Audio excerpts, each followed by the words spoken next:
Good morning. तर आज होता यांचा टिफिन, म्हणून सकाळी लवकर उठून फर्स्ट यांचं टिफिन बनवलं.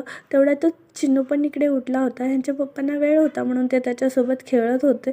म्हटलं तोवर भांड्या वगैरे सर्व आवरून घेऊ. त्याच्यानंतर पप्पांना केलं बाय बाय. नंतर सोनूची छान अशी आंघोळ वगैरे घालून मग त्याला झोपवलं. पण तो लगेचच उठला 2च मिनटामध्ये आणि असं छान असा स्माईल देत खेळत होता.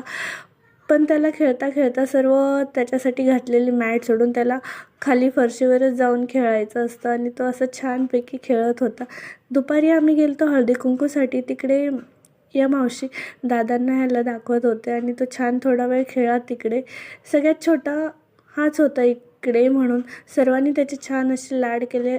हळदी कुंकूमध्ये ताईने अशी वाटी दिली ती छान अशी. नंतर आम्ही थोडेसे फोटोज काढले. तर असा होता आजचा दिवस. भेटूया परत. चलो बाय.